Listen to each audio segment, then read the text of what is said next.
Welcome to Red, White, and Blue. From the right, I'm Gary Polland. And from the left, I'm David Jones. Tonight we welcome Bill Hobby, former Texas Lieutenant Governor from 1972 to 1991 and former Chancellor of the University of Houston System.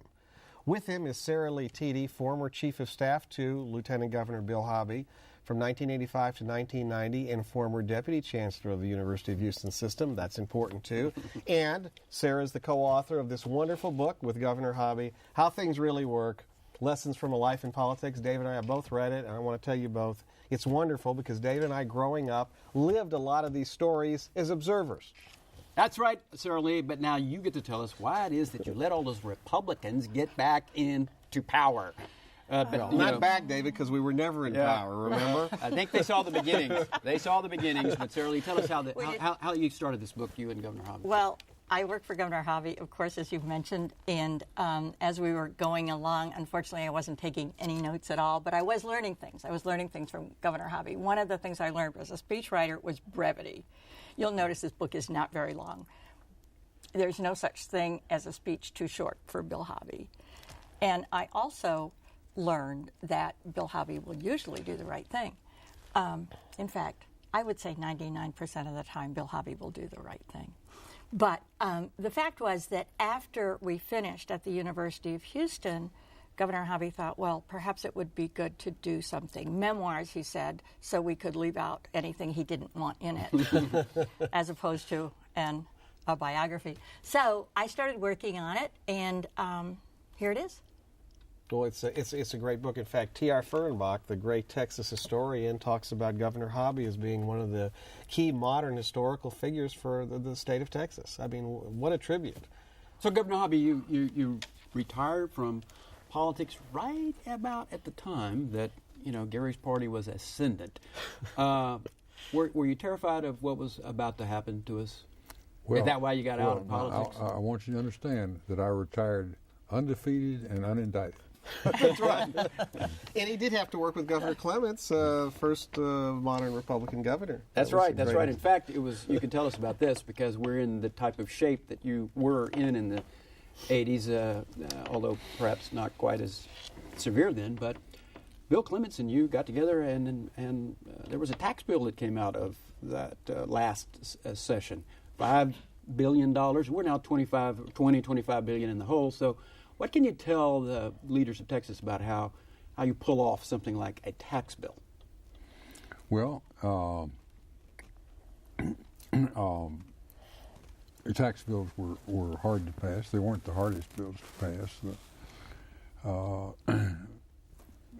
The school finance, workers' comp. The hardest bills to pass are water bills. You're transferring water from one river basin to another. That's you're talking about where people live there. That's true. I guess, and David talks about a shortfall, Governor. We understand it's not a shortfall. It's a budget issue that we have to either fill it by cutting spending or by raising revenue. Looking at Texas today, and you've been a keen observer of modern Texas, do you think our tax system is functional? No, clearly not. How would you change it?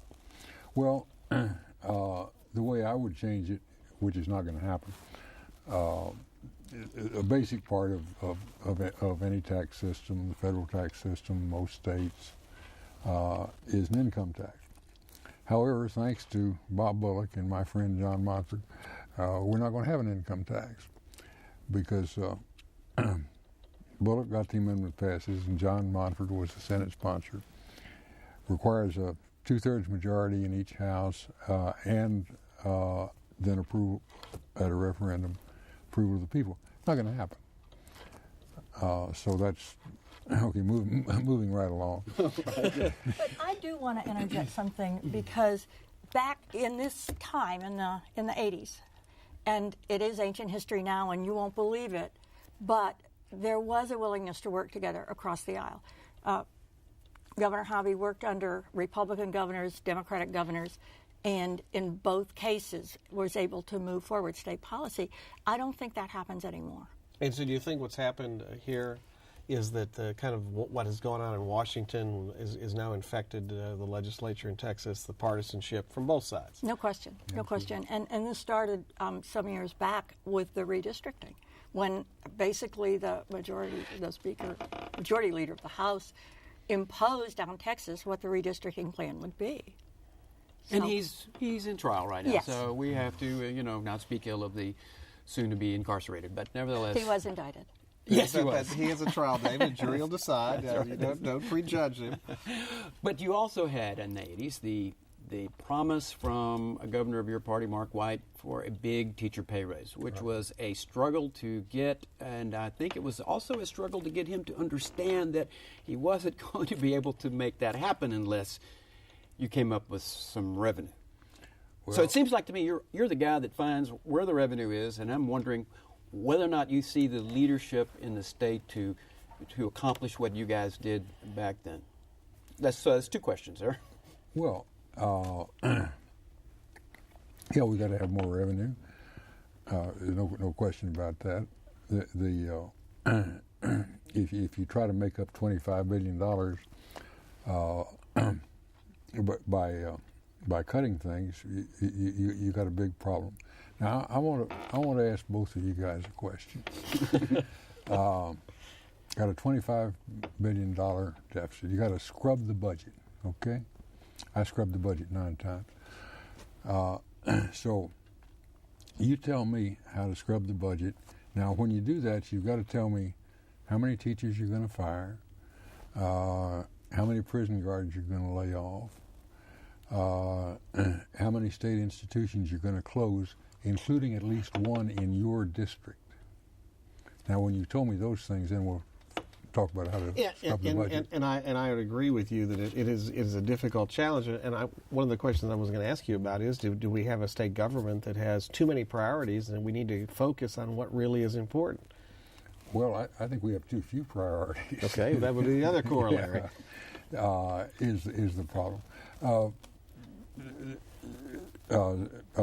State government is responsible for education, human services, transportation, meaning highways, and law enforcement, including the prison system. Those things, that's 80% of the state budget right there. So if you're responsible for providing those things and don't provide them, then you're irresponsible. Okay. Well, in essence, if you look, Governor, what's happened in higher education funding since your time in the state leadership and to now, the percent of state funding has gone significantly downward. We're almost to the point where the major universities are going to be like private schools with a token of public money. Mm-hmm. Which incidentally is the way it is in Virginia, which gets, I think, about 3% of its money from the state. Michigan gets about 8%. And those are some of the best state universities. So maybe we're headed that way. I mean, like it or not. As it says in the book, the public universities in Texas are not public. They're state-assisted and perhaps state-molested. I love that. Did you put that in there? Actually, that was your line. I take no credit. I like that, David. Well, we have this chapter in the book, The Poor We Will Always Have With Us. And you mention within either that chapter or another one a publication by one of Gary's friends, Senator Shapley, I believe, Texas on the Brink. It's described in these chapters that I read that we have a gross domestic state product of approaching $1 trillion. You say that we are 6th in the United States in terms of needs and 37th in our revenue effort. But I don't see you talking about in the book about what our capacity is for bringing some of the wealth that we have into the state into the revenue stream. Can you address this inequality issue that's assumed in that in this talk and in those items mentioned in Shapley's report? In the 70s and 80s, a third of state revenue was oil and gas severance tax, and I don't know what that percentage is now, but it's way it's way down from that. So in the absence of that tremendous, literally God-given resource, we have to find some other ways. if you really are concerned about Texas and don't want it to be a mediocre state, then you need to provide for a better education system. We have a rather mediocre secondary system. We have a system of higher education that has two Tier 1, two major research universities, and one private one, incidentally, Rice, where I went. But California has 9 Tier 1 universities. New York, I think it's 7. And we're trying to get more. I mean, University of Yeah. Houston is one that's trying to achieve Tier 1 status. Exactly, And hopefully will. And I worked on getting that constitutional amendment passed, Prop 4. That's not higher education is expensive. Well, secondary education is expensive too, and Texans will do anything for education except pay for it. He likes to say that Texas is as big a tax break as there is. Well, one of the arguments made by critics of the education system in Texas from the conservative side is we keep pouring more and more money into public education, and the results go downward even further. So why should we put more money down that rat hole? And you would say, I hadn't noticed that we were putting more and more money into it. well, I mean, under local property taxes continue to go up, and the theory is you pay more and more, at least as long as the economy is doing well. We're a very fast-growing state. When you have more students in schools, you have to pay more money per student.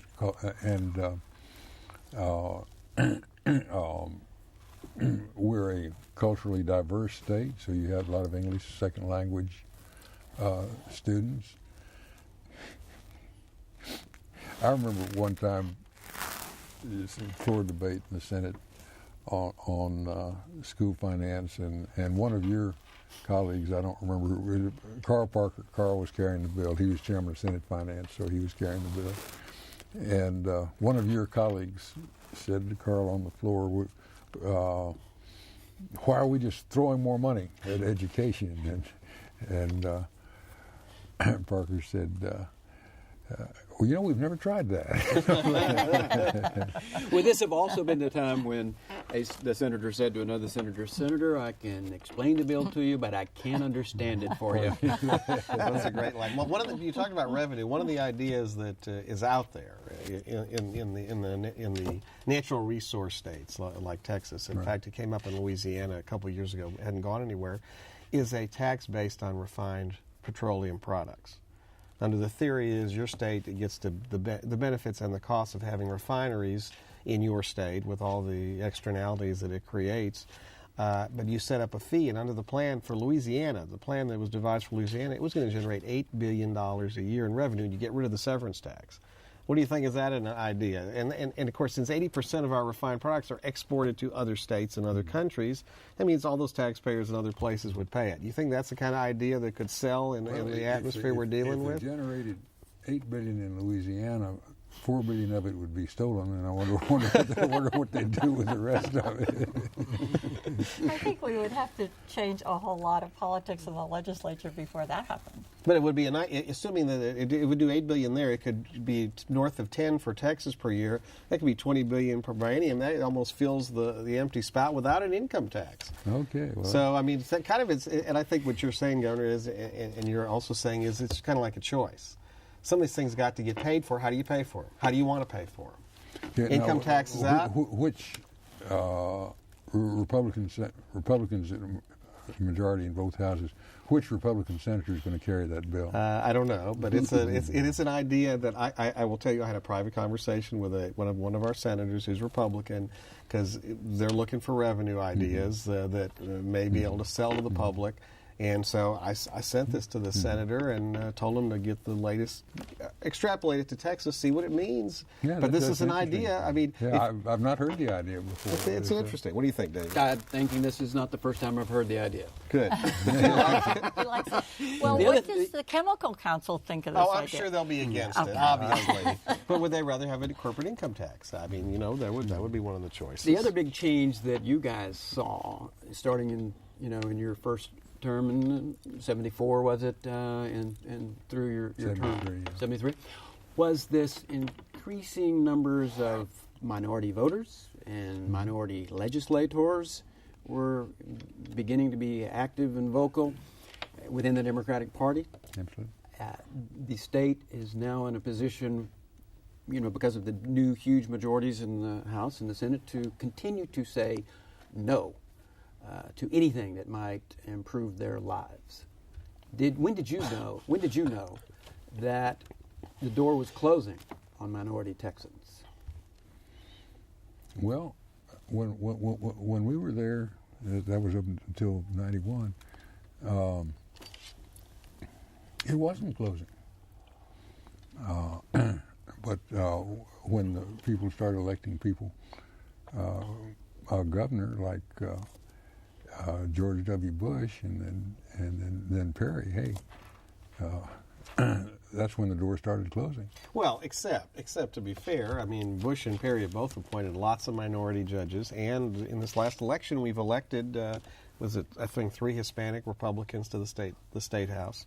So, I mean, we are making progress. Yes, It's going to be very interesting. I mean, how are Hispanic Republicans going to vote on immigration policy, on the voter ID? How are they going to do it? I don't know.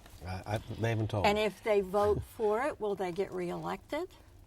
What is your estimation of what's going to happen to the, as I learned from the book, the custom of the 2/3 rule? Gary thinks of it Explain as a rule. Explain it, though, because a lot of people don't know what it is. I'm going to allow Sarah Lee to do that. All right.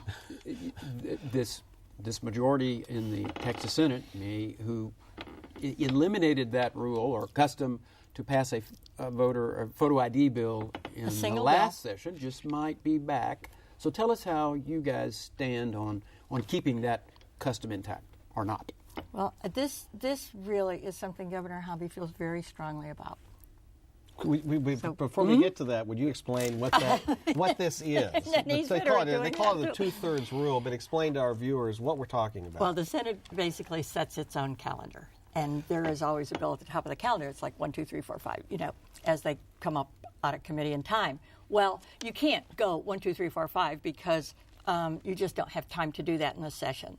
So they set the order of business basically by a 2/3 vote. It takes a 2/3 vote to bring a bill up and put it on the floor. To suspend the rules. Yeah, to suspend the rules to bring the bill to the floor. Because the Senate, in essence, is debating Senate Bill 1 the whole session. Right. Okay. This has been around for how long?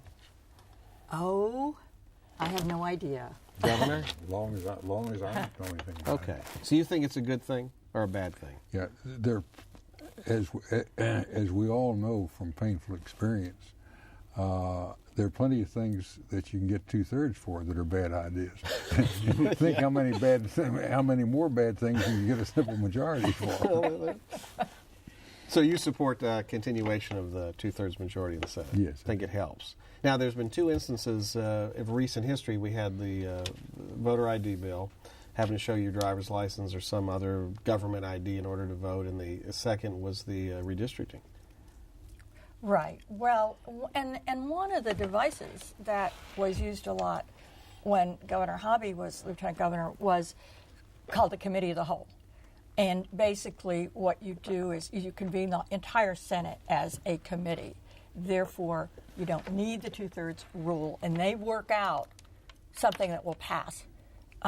It's a quick, easy way, and you did redistricting that way, I think, a few times. Well, yeah, when there'd be essentially a single subject special session, in redistricting in the 81 session, I referred all the redistricting bills to the Committee of the Whole Senate, which is all the senators. Nobody can say you stacked the redistricting committee. And I appointed the only Hispanic senator, Tati Santiesteban from El Paso. I appointed Tati chairman of Committee of the Whole.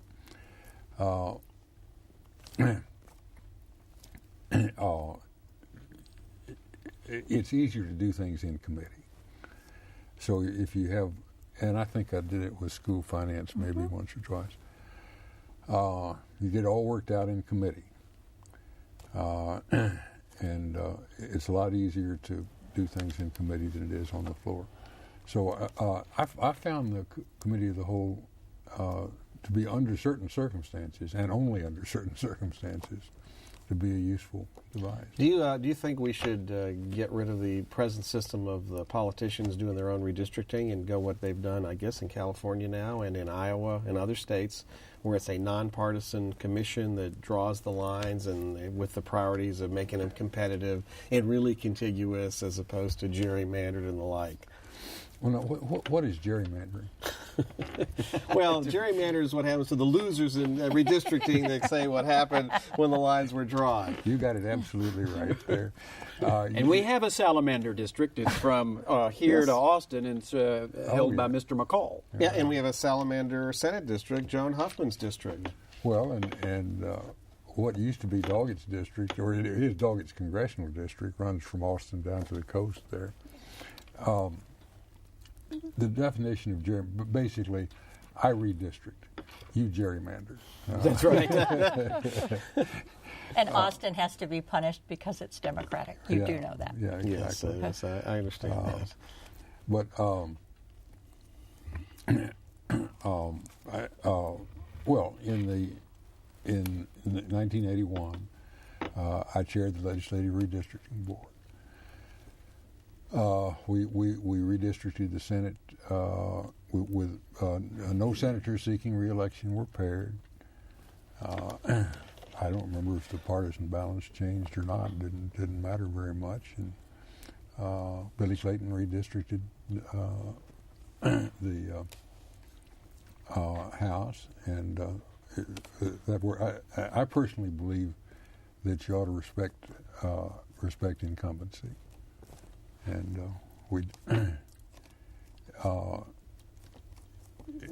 you can do it so that there's not a lot of rancor attached to it.